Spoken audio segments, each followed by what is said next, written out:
Hello.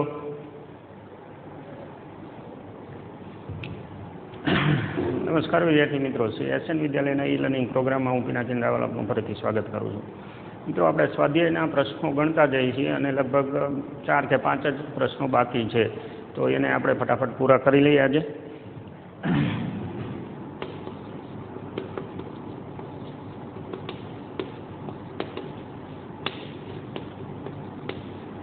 જ્યાંથી આપણી ગાડી અટકેલી છે ત્યાંથી આગળ વધી તો લાસ્ટ લેક્ચરમાં આપણે લગભગ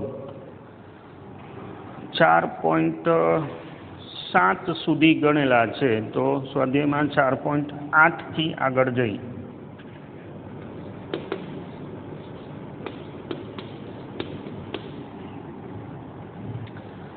એંસી સેન્ટીમીટર લંબાઈના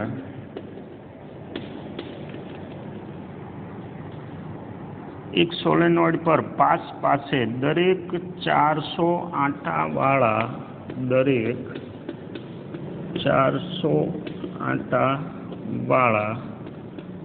5 સ્તર કરેલા છે. દરેક 400 આંટાવાળા 5 આવરણ વીંટાળેલા, એટલે આમ માની લો કે 400 કર્યા, પછી ફરીથી એની ઉપર બીજા 400, પછી એની ઉપર ત્રીજા 400, એવી રીતે કરેલું છે. તો કુલ આંટા કેટલા થશે? n = એક સ્તરમાં 400 એવા 5, એટલે 2000 આંટા થયા. સોલેનોઇડનો વ્યાસ d = 1.8 સેન્ટીમીટર છે. જો સોલેનોઇડમાં 8 એમ્પિયર પ્રવાહ જતો હોય, વ્યાસ આટલો હોય, તો આની ત્રિજ્યા જે છે એ 0.9 સેન્ટીમીટર થાય. હવે 8 એમ્પિયર પ્રવાહ જો વહેતો હોય તો તેના કેન્દ્ર પાસે, પહેલાં તો સોલેનોઇડની વાત આવે એટલે એકમ લંબાઈ દીઠ આંટાની સંખ્યાની જરૂર પડે. એકમ લંબાઈ દીઠ આંટા, જેને સ્મોલ n આપણે કહીએ છીએ, n/l. n કેટલું છે? 2000. લંબાઈ કેટલી છે? 80 સેન્ટીમીટરના મીટર. એટલે હવે આ જે છે એ એક આકટ થાય, અને 8 એટલે 25 × 200, એટલે 25, અને આ 2 મીંડા એટલે 2500 થાય સ્મોલ n પ્રતિ મીટર. હવે તમારે શું જોઈએ છે? સોલેનોઇડની અક્ષ પાસે ચુંબકીય ક્ષેત્ર, તો B = μ0 ni લખી શકાય. હવે એમાં આ લખવા માટે સોલેનોઇડ અતિ લાંબો હોવો જરૂરી છે. તો એ આપણે કઈ રીતે નક્કી કરી શકીએ? ખાસ સમજો. લંબાઈ કેટલી આપેલી છે? 80 સેન્ટીમીટર. આની જરૂર નથી, પણ આ તમે ગણો, વ્યાસ કેટલો છે? 1.8 સેન્ટીમીટર. આ ભાગ 80 સેન્ટીમીટર અને આ ભાગ 1.8 સેન્ટીમીટર. એટલે હવે 1.8 સેન્ટીમીટરની કમ્પેરિઝનમાં 80 સેન્ટીમીટર અતિ લાંબુ કહેવાય. તો પછી L much greater than R હોવાથી અતિ લાંબા સોલેનોઇડનું સૂત્ર વાપરી શકાય. એટલે B = μ0 4π × 10⁻⁷ ગુણ્યા 2500, એને ગુણ્યા પ્રવાહ 8 એમ્પિયર. એટલે હવે રેસ્ટ ઇઝ કેલ્ક્યુલેટર. કેન્દ્ર પાસે ચુંબકીય ક્ષેત્ર કેટલું?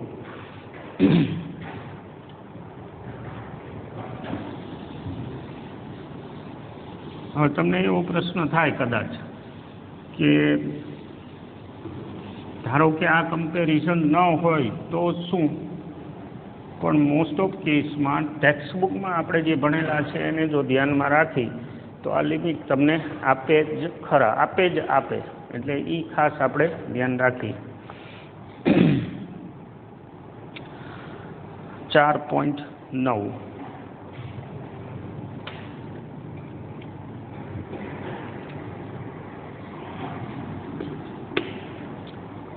10 સેન્ટીમીટર બાજુઓવાળા એક ચોરસ ગૂંચળાને, બાજુ ચોરસ છે, L બરાબર 10 સેન્ટીમીટર, 20 આંટા, તેમાંથી 12 એમ્પિયર પ્રવાહ.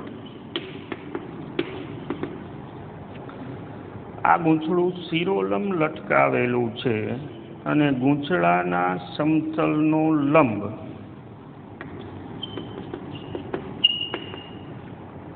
.8 ટેસ્લા મૂલ્યના સમક્ષિતિજ નિયમિત ચુંબકીય ક્ષેત્ર સાથે 30 ડિગ્રીનો કોણ બનાવે છે, તો ટોર્ક કેટલું લાગશે?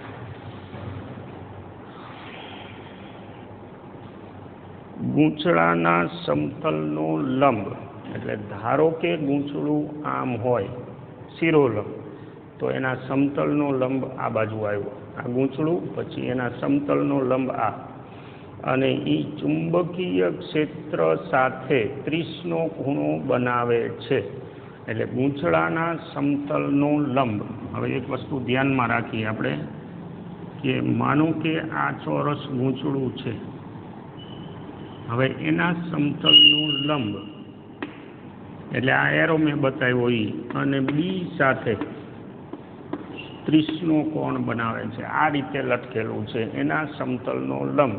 એટલે હવે હું આવી રીતે આ ગૂંચળું મૂકી દઉં શિરોલંબ, અને આ રીતની પોઝિશન છે, ચુંબકીય ક્ષેત્ર સાથે 30 ડિગ્રીનો કોણ બનાવે છે, કોણ? સમતલનો લંબ. સમતલ નહીં, આ વાક્ય ખાસ ધ્યાનમાં રાખવાનું. તો હવે ટોર્ક NIA ક્રોસ બી.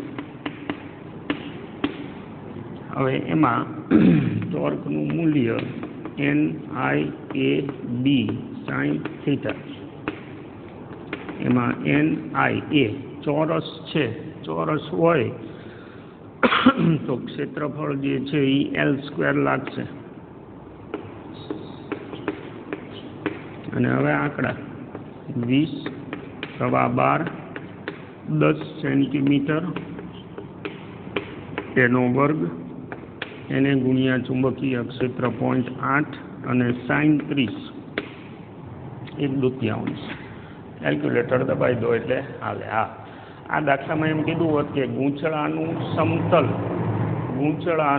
સમતલ ચુંબકીય ક્ષેત્ર સાથે, ગૂંચળાનું સમતલ ચુંબકીય ક્ષેત્ર સાથે 30 નો કોણ બનાવે છે, તો અહીંયા આખી પરિસ્થિતિ ફરી જશે.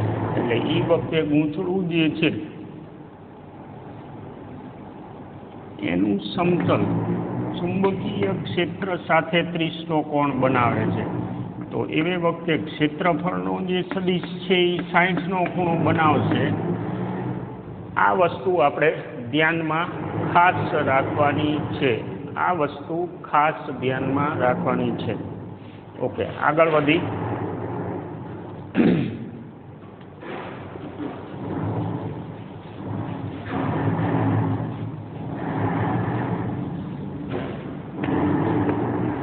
સ્વાધ્યાય 4.10.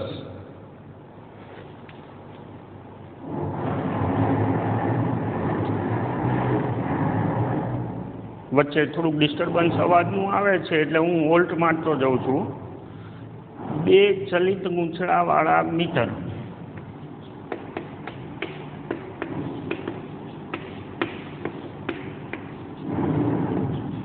M1 અને M2 એમની વિગત આપેલી છે. અવરોધ 10 ઓહ્મ, પછી આંટા 30, ક્ષેત્રફળ 3.6 ગુણ્યા 10⁻³ મીટર સ્ક્વેર, ચુંબકીય ક્ષેત્ર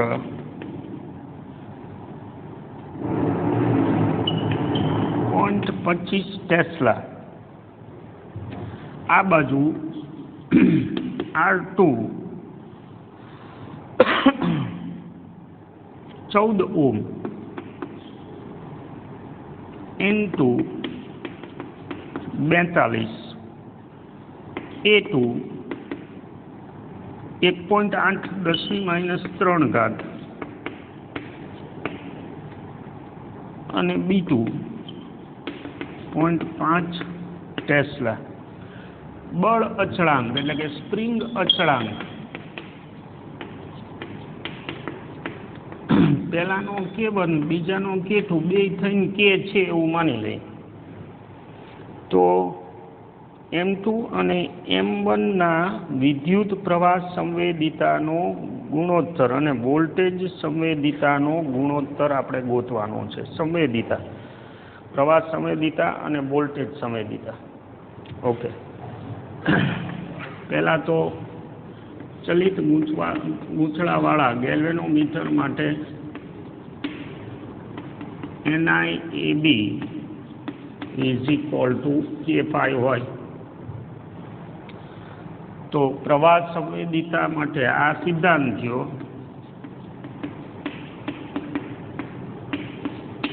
પ્રવાહ સંવેદિતા એટલે એને I કહી દઈએ આપણે. I તો ન કહેવાય પણ કરંટ સેન્સિટિવિટી એટલે IS કહી દઈએ આપણે, એટલે ડિફરન્સ રહે. તો શું છે phi/I થાય. એકમ પ્રવાહ દીઠ કોણાવર્તન આને સંવેદિતા કહેવાય. ઉપરના સૂત્રમાંથી phi/I એટલે NAB/K.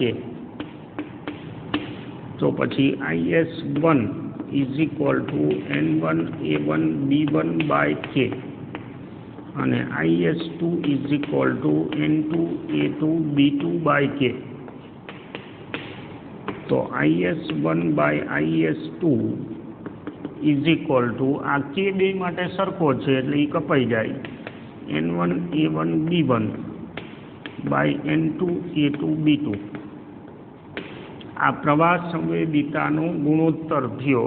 આંકડા નાખી અંદર આપણે N1 30, પછી 3.6 10⁻³ A1, ચુંબકીય ક્ષેત્ર 0.25 ટેસ્લા, છેદમાં બીજાના આંટાની સંખ્યા 42, પછી એના માટે ક્ષેત્રફળ 1.8 × 10⁻³ અને એના માટે ચુંબકીય ક્ષેત્ર 0.5.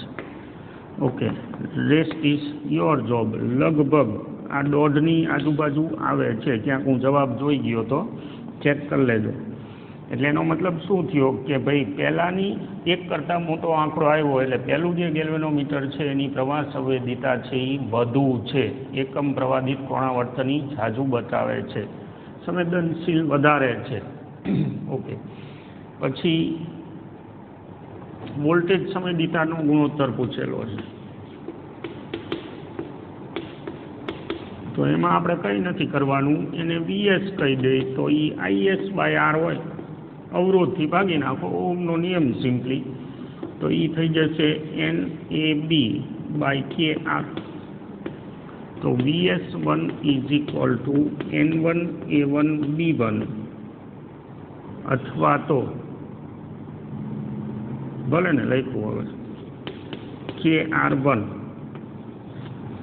VS2 N2A2B2/KR2 અને હવે VS1/VS2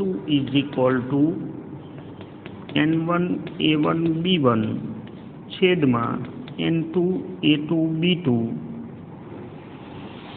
એટલે કે આ આખો આંકડો અને R1/R2 અવરોધ જે છે એ 1:10. હવે આ આખો આંકડો લગભગ 1.4 આવે છે. R2 છે 14 ઓહ્મ અને R1 એ છે 10 ohm. I think R2 N1A1B1 by અવરોધ. અરે આવું થાય. V IR હોય એટલે કે અહીંયા NAB/K. ઓહમનો નિયમ હું બોલું છું તોય આવું થાય. એટલે અહીંયા આવે R1 પછી અહીંયા આવે R2, મતલબ સમચલન થાય અવરોધ સાથે, તો અહીંયા આવશે R1/R2, મતલબ કે 10/14. એટલે આ જવાબ તમારો એકડો આવવો જોઈએ. ઓકે, આવું બાય મિસ્ટેક થઈ જાય. ઓમનો નિયમ છે B = IR, એટલે વોલ્ટેજ સમયદિતા પ્રવાહ સમયદિતા ગુણ્યા R થાય. ઓકે, આગળ વધી થોડા.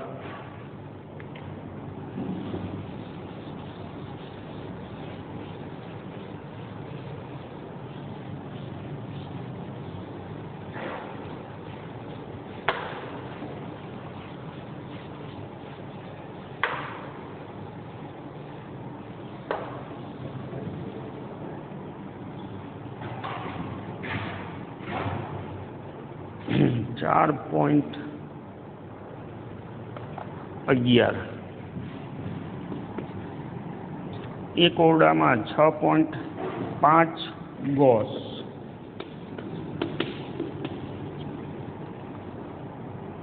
હવે એમાં એક ગોસ = 10⁻⁴ ટેસ્લા આપણે ધ્યાનમાં રાખવાનું છે. ચુંબકીય ક્ષેત્ર રાખેલું છે. આ ક્ષેત્રમાં લંબરૂપે એક ઇલેક્ટ્રોન, ક્ષેત્રને લંબ રૂપે, એટલે હું માનો કે આ એક રૂમ બતાવું, એમાં ક્ષેત્ર આ રીતે છે અને આ લંબ રૂપે ઇલેક્ટ્રોન છોડ્યો, જેની ઝડપ 4.8 × 10⁶ મીટર/સેકન્ડ છે. ઇલેક્ટ્રોનનો માર્ગ વર્તુળાકાર કેમ હશે તે સમજાવો અને વર્તુળાકારની ત્રિજ્યા ગોતવાની છે. થિયરીમાં તો આપણે વાત કરી દીધી છે. વર્તુળાકાર શું કામ હોય, છતાં પણ આપણે જોઈ લઈએ. અત્યારે આ જે રૂમ છે એમાં ચુંબકીય ક્ષેત્ર મેં દોર્યું એ પ્રમાણે ઇનવર્ડ છે. V આ બાજુ છે. બળ કઈ રીતે લાગશે? QV × B.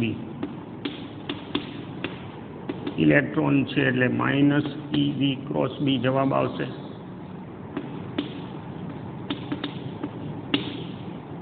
Fનું મૂલ્ય આ માઇનસ છે નો મૂક્યો આપણે ઇલેક્ટ્રોન માટે. હવે B ક્યાં છે? આમ. પછી ચુંબકીય ક્ષેત્ર ક્યાં છે? આ બાજુ. અને હવે V × B નો જવાબ ઉપર આવે, પણ ઇલેક્ટ્રોન ઉપર બળ નીચે લાગશે. મતલબ કે ઇલેક્ટ્રોનને તમે લંબ રૂપે આમાં છોડો તો એ હાલશે આમ. હવે બીજું, ચુંબકીય ક્ષેત્ર અને ઝડપ એ બે વચ્ચે 90નો ખૂણો છે, એટલે V × B નો જવાબ વેગને લંબ હોય. વેગને લંબ હોય તો વેગને લંબ એવા બળની અસર હેઠળ પદાર્થ જે છે એ કેન્દ્રગામી બળ અનુભવે. એટલે કે આ બળ છે એ કેન્દ્રગામી થશે અને એટલે વર્તુળમય ગતિ થાય. શું કામ? તો કે V અને B લંબ છે અને એટલે F લંબ V થાય. અને વેગને લંબ એવું બળ અથવા વેગને લંબ એવો પ્રવેગ હંમેશા વેગની દિશા જ બદલાવે, મૂલ્ય ન બદલાવે, અને એટલે કેન્દ્રગામી બળની અસર હેઠળ વર્તુળમય ગતિ કરશે, નિયમિત વર્તુળમય ગતિ. તો હવે એના માટે જરૂરી કેન્દ્રગામી બળ પૂરું પાડનાર કોણ? આ બળ. એમાં થીટા કેટલો છે? 90. એટલે અહીંયા આપણે EVB લખી શકીએ. આ B એક કેન્સલ, એટલે R = mv/EB. m ઇલેક્ટ્રોનનું દળ, -31, ઝડપ 4.8 10⁶. ઇલેક્ટ્રોનનો વિદ્યુતભાર 1.6 -19, ચુંબકીય ક્ષેત્ર 6.5 અને ગૌસના tesla -4. This is calculator operation. કેલ્ક્યુલેટરથી એક વખત જવાબ ચેક કરી લેવાનો. 4.12. એમાં ઉપરમાં ઇલેક્ટ્રોનના ભ્રમણની આવૃત્તિ અને પાછો આ એની ઝડપ ઉપર આધાર રાખે છે કે નહીં એ આપણે કહેવાનું છે. આવૃત્તિ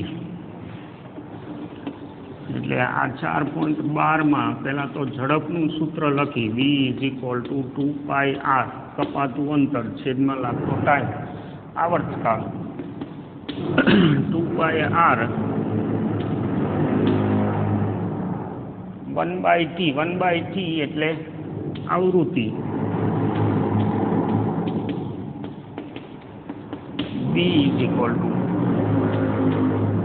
f v/2πr થાય.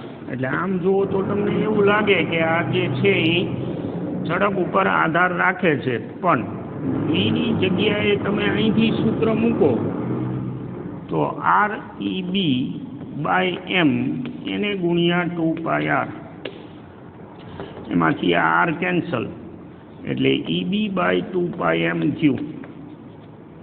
જુઓ આ સૂત્ર જુઓ તો તમને એવું લાગે કે ઝડપ ઉપર આધાર રાખે છે.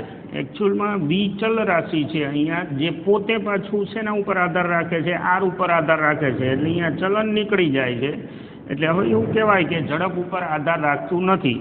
અને હવે બાકી શું રહ્યું તો કે આવૃત્તિ ગોતવા માટે તમારે આંકડા અંદર નાખવાના બાકી.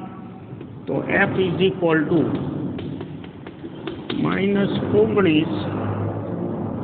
ચુંબકીય ક્ષેત્ર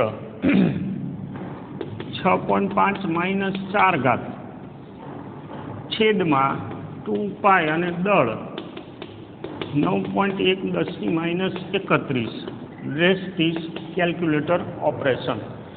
એટલે આ રીતે તમને એની આવૃત્તિ મળે. અને વિધાન ધ્યાનમાં રાખજો, કોઈ પણ એક સૂત્રને જોઈને આપણે સીધું ચલન નથી કહી દેવાનું, તમારે અહીંયા વિચારવાનું કે ભાઈ આ પાછું r ઉપર આધાર રાખે છે તો v/r થઈ અને અચળન થઈ જશે, જે સિદ્ધાંત હતો આપણે થિયરીમાં વાત કરી હતી.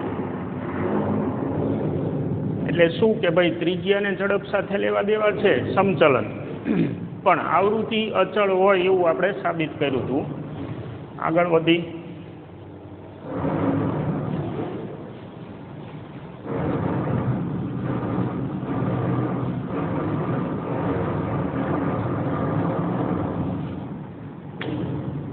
સ્વાધ્યાયમાં 4.13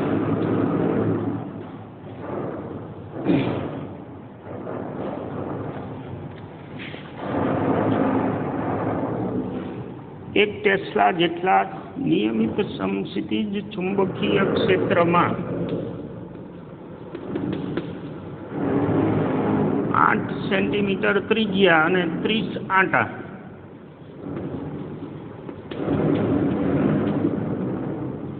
વર્તુળાકાર ગૂંચળું છે, જેમાંથી 6 એમ્પિયર પ્રવાહ જાય છે. ક્ષેત્ર રેખાઓ ગૂંચળાના લંબ સાથે